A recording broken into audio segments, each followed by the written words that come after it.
So that's the other thing we can learn from here. ఇక్కడ నుండి మనం నేర్చుకోవాల్సిన మరో విషయం ఇది. And what were these people shouting? ఈ ప్రజలు ఏమని కేకలు వేస్తున్నారు? Hosanna to the Son of David. దావీదు కుమారునికి హోసన్నా అని కేకలు వేస్తున్నారు. Hosanna in the highest. సర్వోన్నతమైన స్థలముల్లో జయము, hosanna. Hosanna is a Hebrew word which means save us now, O Son of David. Hosanna అంటే అది హెబ్రీ పదము.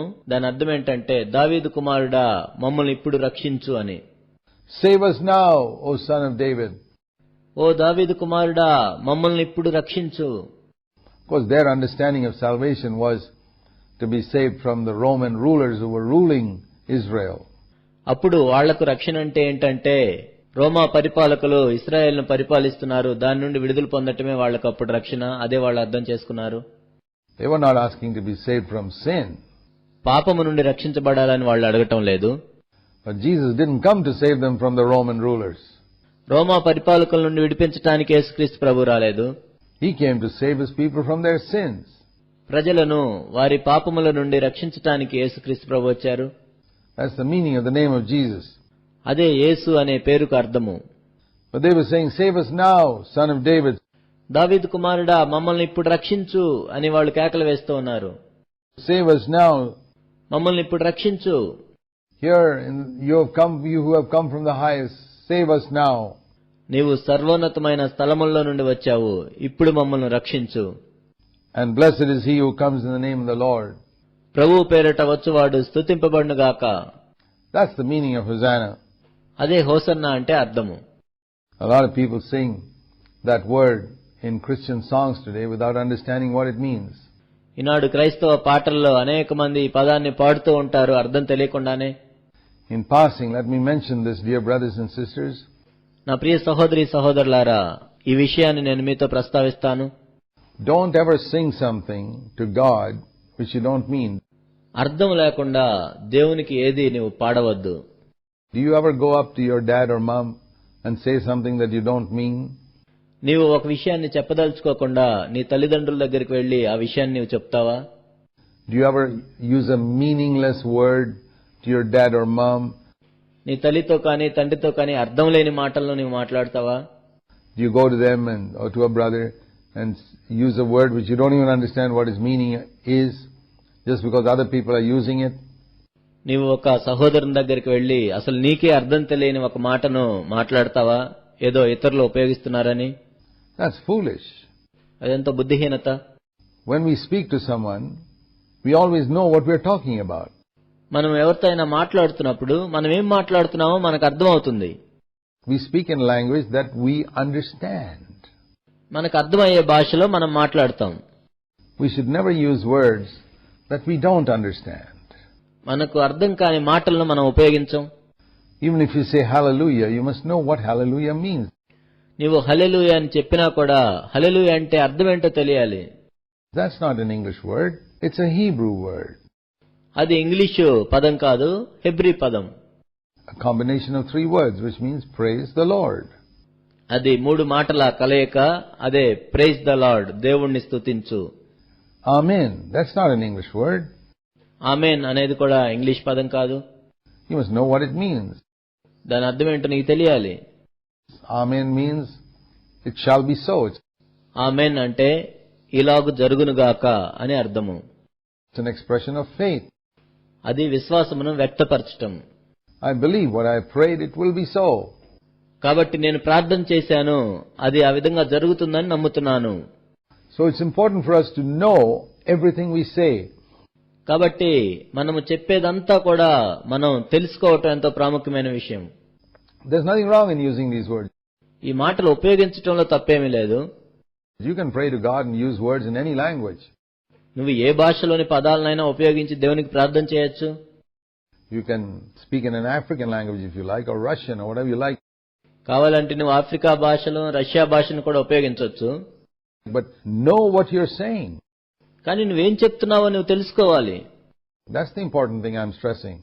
అది ప్రాముఖ్యమైన విషయం అని నేను నొక్కి చెప్తున్నాను. By all means say hallelujah if you want to say praise the Lord. నువ్వు ప్రైజ్ ద లార్డ్, హల్లెలూయా అని చెప్పాలనుకుంటే చెప్పు. And by all means say Amen if you mean, I believe it shall be so. ఈ విధంగా జరుగుతుందని నేను నమ్ముతున్నాను అని నీవు అనుకుంటే ఆమేన్ అని చెప్పు. And by all means say Hosanna if what you mean is, Lord, save me now from something you want to be saved from. There's nothing wrong in it. ఒకవేళ నువ్వు దేని నుండైనా రక్షణ పొందాలనుకుంటే, నీవు ప్రభువుని అడగాలనుకుంటే హోసన్నా అని చెప్పు, తప్పులేదు.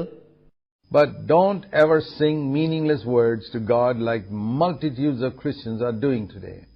ఈనాడు అనేక మంది క్రైస్తవులు చేస్తున్నట్లుగా అర్థం లేని పదాలను దేవునికి పాడవద్దు. That's what I'm saying. అదే నేను చెప్తున్నాను.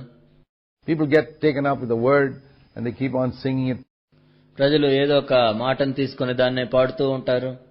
Particularly in singing, I find multitudes of Christians sing meaningless words to the Lord. ముఖ్యంగా పాటల విషయానికి వచ్చేసరికి అనేక మంది క్రైస్తవులు అర్థం లేని పదాలతో దేవునికి పాడుతూ ఉంటారు. Because for them it's just the tune and the words and the swinging of the hips and the playing of the guitar. ఎందుకంటే వాళ్ళకి పాట అంటే అదొక బాణి, కొన్ని మాటలుంటాయి, గిటార్ వాయిస్తూ ఉంటారు, వాయిద్యాలు వాయిస్తూ ఉంటారు, అదొక పాటలాగా పాడుతుంటారు. That's more important to them. వాళ్లకు అదే ప్రాముఖ్యమైంది. They don't even think about the words they're saying. అసలు వాళ్ళు ఏం చెప్తున్నారో కూడా వాళ్ళు పట్టించుకోరు. That's carelessness. అదెంతో నిర్లక్ష్యం. And I want to encourage you to be more careful.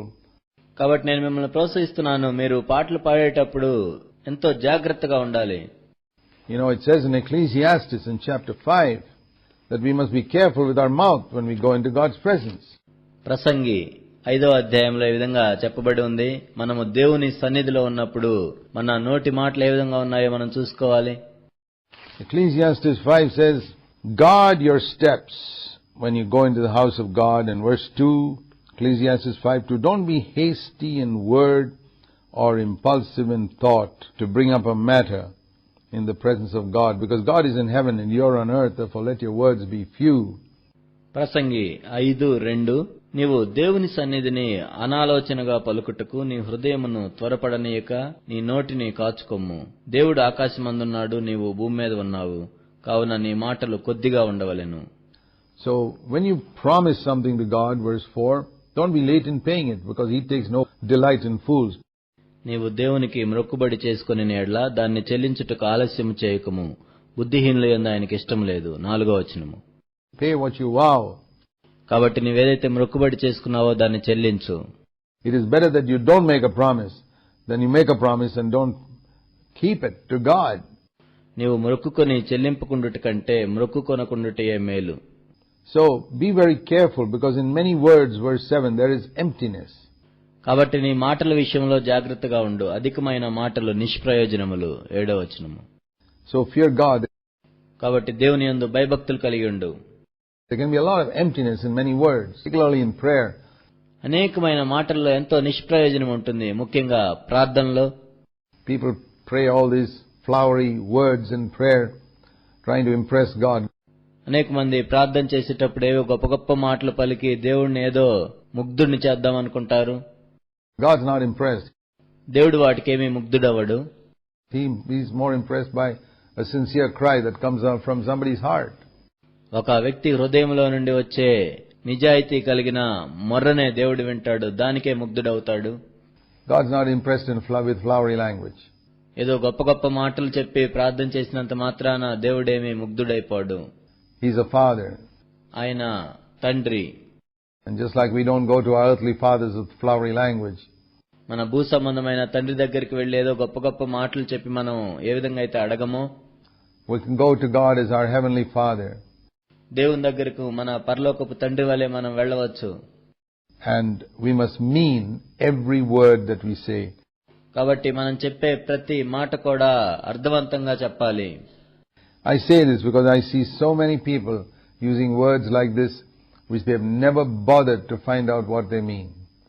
నేను ఇవి ఎందుకు చెప్తున్నానంటే, నేను ఎంతో మంది ఈ విధంగా చెప్పటం చూశాను. వాళ్ళు ఎన్నో మాటలు చెప్తారు, కానీ అసలు వాటి అర్థమేంటో కూడా వీళ్ళు తెలుసుకోరు.